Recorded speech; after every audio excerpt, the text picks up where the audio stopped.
Please be seated.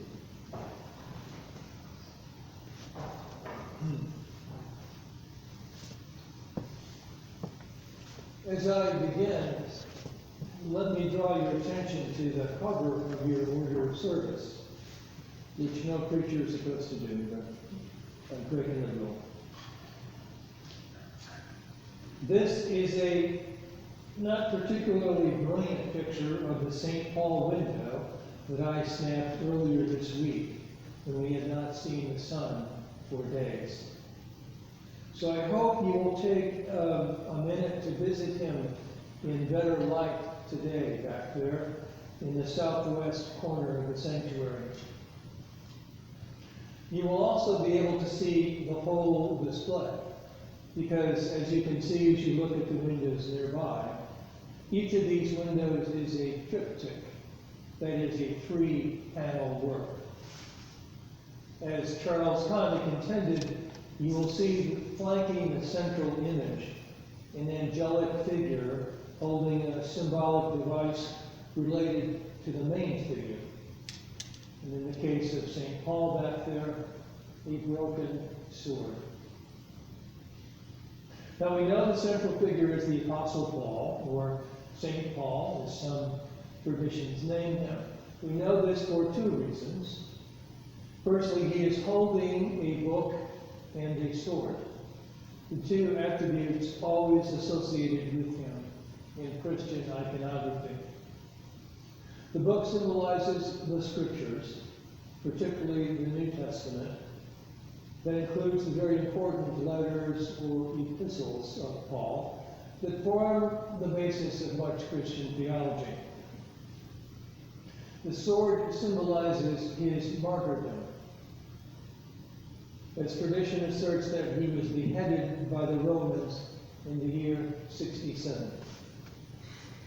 Secondly, although no contemporaneous image of him was ever made, he was always described very much as we see him here, sharp-featured, dark-haired, and balding. And there's no reason to think that was not true. So he is always portrayed in that way. Now those windows date from 1946. And although it is very hard to see, we also have a 1915 image of him up here, high in the east wall of the transept. This by the Tiffany artisans who executed our larger windows. And again, he is shown with the sword and the book. Paul is a fascinating and terribly important person in the development of what became the Christian church, and because of that, because of the historical impact of the Christian religion, for better and for worse, over the centuries, he is an important figure in world history as well. I mentioned last week when I spoke about our Unitarian Evangel, our Unitarian good news, that it would not be inaccurate to say, from the standpoint of comparative religions, that Christianity can be seen as a daughter faith of Judaism, as Jesus and all of his early followers were Jews. It was steeped in Judaism. The fact that it did not remain confined to that small circle of Jewish believers, but spread quickly throughout the ancient Near East, attracting converts from other religions and other ethnic groups, is attributable in large part to Paul, whose mission it became to bring the good news to Greece, Rome, and the larger world of non-Jews outside of Palestine. In Europe and the rest of the world, this continued for centuries, in fact, continues today. Now, it's interesting to me that Charles Connick created the image of Paul with a broken sword to symbolize the Beatitude of mercy. It's a thoughtful variation on the character of the man. Now, I will say more about Paul at some other time, but for now it's enough to know that Paul did not start out to spread the good news of the early Jesus followers. In fact, quite the opposite. Nor was he a particularly merciful person. In fact, quite the opposite. He himself was a Jew. His original name was Saul, and he was a Sadducee, that is, a member of a group of religious zealots who were very strict about enforcing Jewish laws and customs. Saul never encountered Jesus in real life. He knew of him only through his followers, who were transgressing Jewish law in various ways, and most scandalously, were making the claim that their rabbi had not only risen from the dead, but was the long-promised Messiah, who would free the Jews from the Romans. Saul was determined to stamp out this transgressive sect. Whenever he could, he had them arrested and handed over to the religious authorities. He was on his way from Jerusalem to Damascus in pursuit of a group of them when he had the experience that would change his life and indeed the history of the world. The basics of this Damascus Road experience, you may have heard that phrase, Damascus Road experience. These are related in 2 or 3 places in the New Testament, including one of Paul's letters. While on the road to Damascus, he was in some fashion essentially knocked off his feet. I mean, literally just knocked off his feet.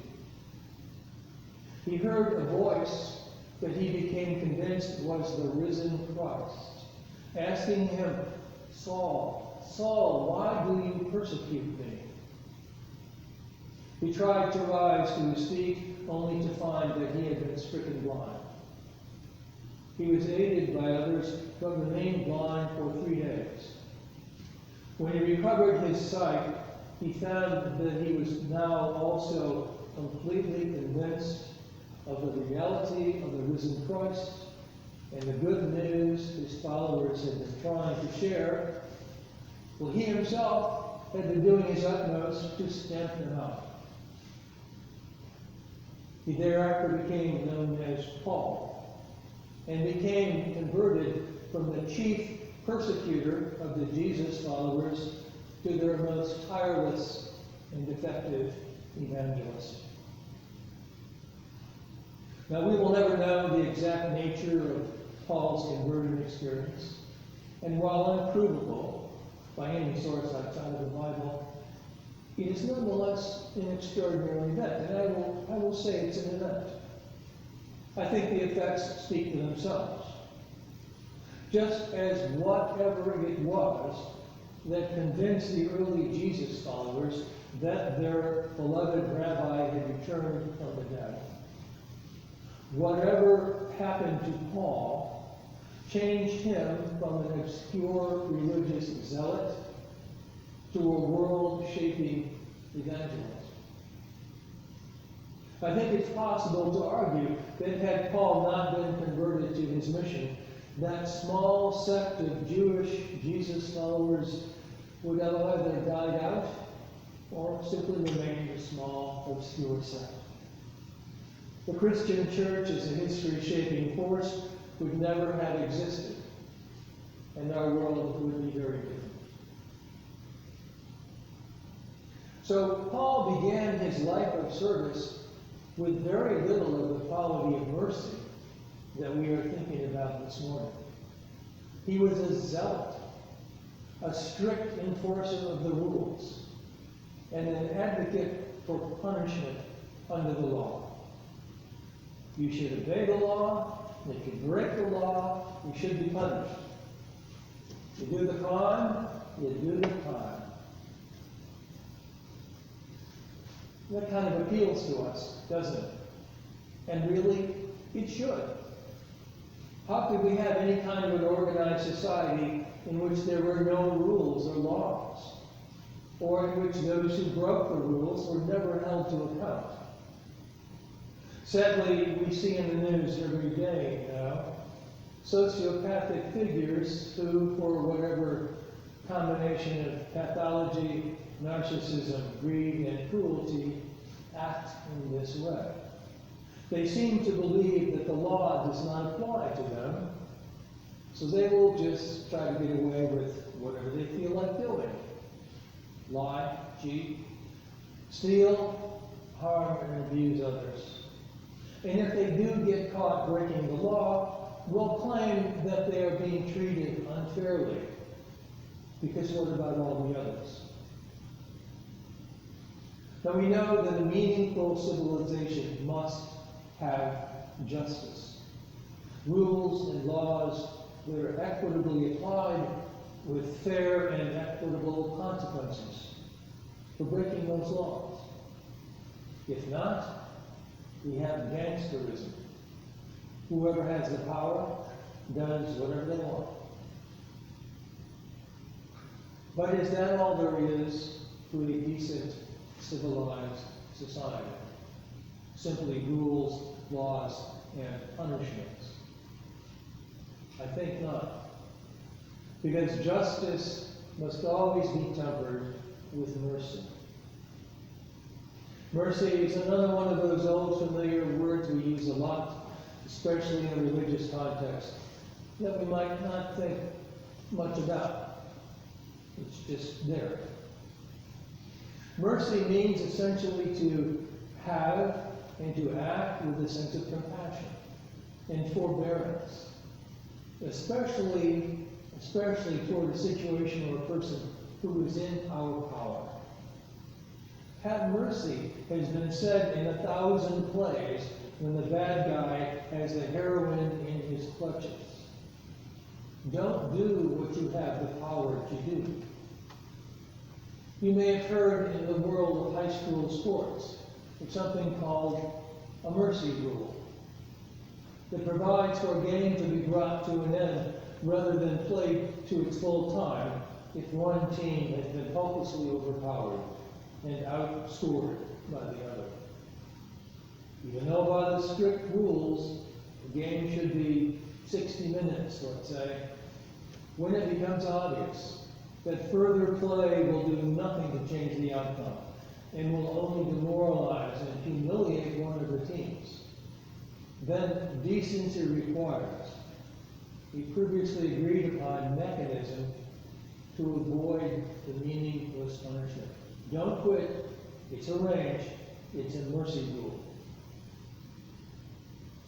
Justice tempered with mercy is a long-established principle of law that takes into account more than just the strict letter of the rule.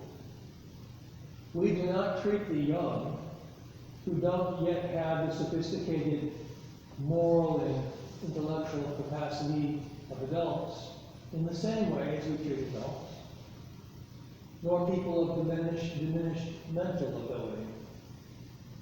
We do not punish them with the full weight of the law. We hope for modified conduct as they mature. Further, we take into account the human capacity for moral change and evolution. And if adequately demonstrated, we shorten or commute sentences. But most deeply, if we are open to the beatitude of mercy, we can forgive. We can let go of something that, yes, was wrong and will never be right, but that we cannot now change. All we can now change is our decision either to hold on to the debt or the mistake or the wound that we have now transformed into a personal grievance, demanding that it somehow be made right, even if that's impossible, even if the person who wounded us is dead. We can choose to let it go. Letting go does not mean approval, does not mean approval. It just means putting it down. Putting it down not carrying it around bent under the weight of it. In mercy, putting it down. Mercy toward the other, mercy toward the self. There's a wonderful line from Shakespeare's The Merchant of Venice. I'll bet you've heard it before. In it, Portia speaks to the merchant, Shylock, who does not want to forgive the debt owed to him by Antonio. She speaks. The quality of mercy is not strained. It droppeth as the gentle rain from heaven upon the place beneath. It is twice blessed. It blesseth him that gives and him that takes. Mercy is a double beatitude. It is twice blessed. Blessing the one who gives and the one who receives. Blessed are the merciful, for they shall be shown mercy.